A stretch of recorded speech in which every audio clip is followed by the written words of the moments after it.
Hey everyone, welcome back to Yousaf Reacts. Today, we're diving into the dark and twisted world of Venom, the 2018 superhero film starring Tom Hardy. Let's break down the plot, analyze the characters, and discuss what made this movie a hit. Don't forget to like, comment, and subscribe if you enjoy this video. The movie begins with a spaceship belonging to the Life Foundation crashing back to Earth, carrying 4 alien symbiotes. One of them escapes, while the others are recovered by the Foundation, led by the ambitious Carlton Drake. Enter Eddie Brock, played by Tom Hardy. Eddie is an investigative journalist who is known for pushing boundaries. He decides to dig into the shady dealings of the Life Foundation, which ends up costing him his job and his relationship with his fiancée, Anne Wayne. Eddie's life takes a turn when he breaks into the Life Foundation's lab and accidentally bonds with one of the symbiotes. This symbiote introduces itself as Venom, and the two form a complicated, yet oddly endearing relationship. Tom Hardy's performance is a standout as he brings both Eddie and Venom to life with a mix of humor and intensity. The dynamic between Eddie and Venom is the heart of the film, providing both action and comic relief. The movie features some thrilling action sequences, as Venom battles both the Life Foundation's henchmen and other symbiotes. The special effects are impressive, especially in scenes where Venom's full power is unleashed. Our villain, Carlton Drake, played by Riz Ahmed, eventually bonds with another symbiote named Riot.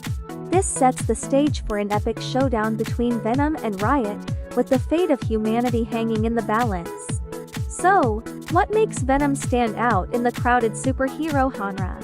For starters, it's the unique anti-hero angle. Venom isn't your typical hero, he's rough around the edges, and his moral compass is a bit skewed, but that's what makes him interesting. The film also explores themes of duality and redemption. Eddie and Venom start off as reluctant partners, but they eventually learn to work together, finding strength in their symbiotic relationship. A failed reporter is bonded to an alien entity, one of many symbiotes who have invaded Earth. But the being takes a liking to Earth and decides to protect it. After a faulty interview with the Life Foundation ruins his career, former reporter Eddie Brock's life is in pieces. 6 months later, he comes across the Life Foundation again. And he comes into contact with an alien symbiote and becomes Venom, a parasitic anti-hero. Eddie Brock Tom Hardy is a famous journalist or reporter who follows people who don't want to be followed, as he puts it. He comes across the Life Foundation and in an attempt to uncover allegations the Foundation received, he loses his entire career. 6 months later, he is brought back to the Foundation by one of their leading scientists. But during his visit, Eddie comes across an alien known as a symbiote. Venom and the symbiote chose to attach and adapt to Eddie's body. However, this gets Brock in trouble by Carlton Drake Riz Ahmed, the leader of the Life Foundation. Eddie or Venom must stop Drake from continuing with his plans of turning the humans en masse into full symbiotes for his invasion forces. Defeated, and having no one to turn to after choosing to go after the nefarious Life Foundation Corporation and its visionary CEO Carlton Drake, the former idealist reporter Eddie Brock is with his back to the wall. Then, 6 challenging months later, down and out Eddie unearths Drake's shocking secret about his unethical experimentation on humans, only to unwittingly become the host for a mysterious, amorphous, pitch black alien life form, the powerful interplanetary symbiote Venom. Now, whether he likes it or not, Eddie must keep the voracious parasitic organism alive, as Earth is about to fall prey to megalomaniac Drake's destructive master plan. But can Eddie survive the poison within? While exploring space for new habitable worlds, a probe belonging to the Life Foundation, a bioengineering corporation, discovers a comet covered in symbiotic life forms. They bring 4 samples back to Earth, but one sample escapes and causes the ship to crash in Malaysia. The search parties are not able to find the escaped sample, but one of the astronauts on the spaceship is astonishingly found alive near the crash site. The astronaut is shifted into an ambulance to be taken to a hospital. The symbiote takes over the body of the astronaut and crashes the ambulance. The symbiote walks out in the body of the nurse and has the ability to heal human bodies. The symbiote finds the insignia of the Livvi Foundation and heads towards it. The symbiote is hungry for meat and keeps changing from one body to the next, and keeps moving towards its destination. The Life Foundation recovers the other 3 and transports them to their research facility in San Francisco, where CEO Carlton Drake Riz Ahmed, a genius inventor and leader of the Life Foundation experimenting on the symbiotes, learns that the symbiotes cannot survive without oxygen-breathing hosts, which often fatally reject the symbiosis unless they are compatible, like organ transplants.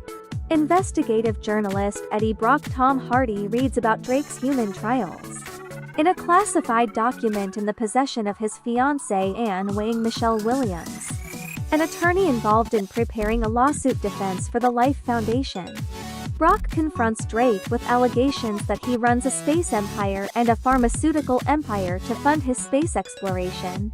He recruits the most vulnerable sections of the society for his company's drug tests, by luring them with money, and many of them end up losing their life.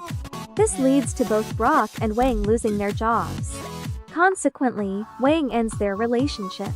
Mrs. Chen Peggy Lou is a convenience store owner where Brock shops. One day the store is burgled and Brock can do nothing but hide. Mrs. Chen is very supportive of Brock. 6 months later, Drake is getting closer to achieving successful symbiosis with humans. Drake's scientist had just completed animal trials on rabbits, and Drake wanted to her start human trials, while she felt it was way too soon. Skirth knew that for the symbiosis to take place, a perfect match between the host and the symbiote is necessary. If the match is not perfect, the host dies, which means many humans would be killed before a perfect human match for the symbiotes is found. Drake speculates that if humans achieve symbiosis with the alien life form, then they may also be able to endure in space, like the symbiotes do. Drake wants the human test subjects on the next test flight to check their survival probability in space with the symbiote inside them. Brock is approached by Dora Jenny Slate, one of Drake's scientists who disagrees with Drake's methods of picking random humans and subjecting them to death during experimentation, and wants to help Brock expose him. Skirth says that she will not go to the cops directly, as she is afraid for her family and her life. Skirth tells Brock that Drake's probe into space brought back alien life form back to the planet. Skirth helps Brock break into the research facility to search for evidence, and he learns that an acquaintance of his, a homeless woman named Maria, has become one of Drake's test subjects. Brock attempts to rescue Maria Melora Walters, but she attacks him and the symbiote, possessing her, transfers from her body to his, leaving her dead. Brock escapes by displaying super strength, speed and agility, but he soon begins displaying strange symptoms: excessive hunger, eating out of the dumpster and drinking out of the toilet, and reaches out to Wang for help when he starts hearing voices inside his head. Her new boyfriend, Dr. Dan Lewis Reid Scott, examines Brock and discovers the symbiote. Meanwhile, Drake executes Skirth for her betrayal. Drake makes Skirth also reveal the name of the person she brought into the facility, by exposing her to the remaining captive symbiote, which ultimately dies. This leaves the symbiote inside Brock as the only known surviving specimen. Drake sends mercenaries to retrieve the symbiote from Brock, but it manifests around Brock's body as a monstrous creature that fights off the attackers. The symbiote also actively protects Brock from the attackers and shelters him from bullets and other life-threatening situations. Taking shelter outside the city, the symbiote communicates with Brock and introduces itself as Venom. It explains that the comet is an invasion force searching for new worlds where the symbiotes can possess and devour the inhabitants. Venom offers to spare Brock if he helps the symbiotes achieve their goal, and Brock soon comes to enjoy the superhuman attributes that the symbiote gives him. Brock breaks into his old workplace to turn in evidence of Drake's crimes, but he is surrounded by SWAT officers on the way out and transforms once again to escape. Wang witnesses this transformation and takes Brock back to Lewis's office. where they reveal to Brock that the symbiote is slowly rotting his internal organs. Brock also admits that the symbiote has two weaknesses: high-pitched noises and fire. Although the symbiote claims the organ damage is a fixable part of their symbiosis. Wang uses an MRI machine to weaken the symbiote long enough for Brock to separate from it. Brock is then captured by Drake's men. Meanwhile, the fourth symbiote, Riot, makes its way from Malaysia to San Francisco by hopping from body to body.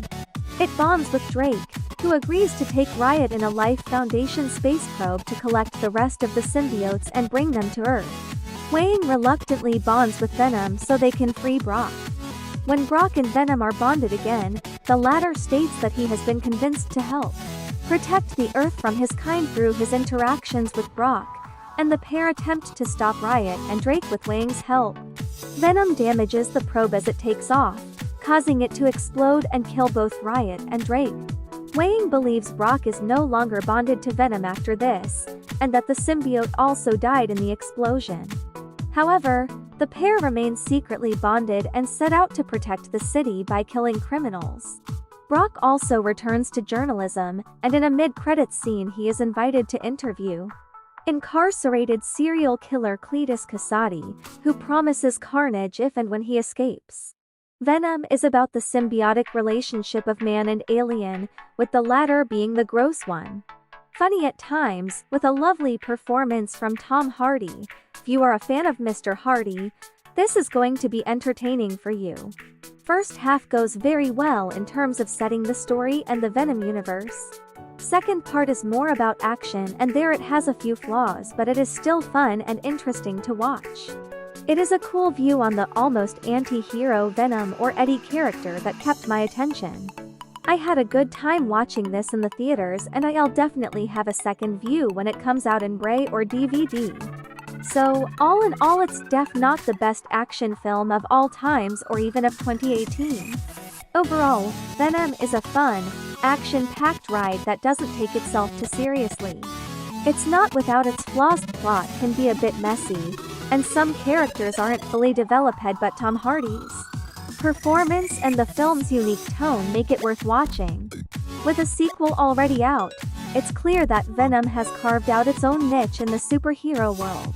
Whether you're a fan of the comics or just looking for a good time, Venom is definitely worth a watch. That's it for today's video. What did you think of Venom? Let me know in the comments below.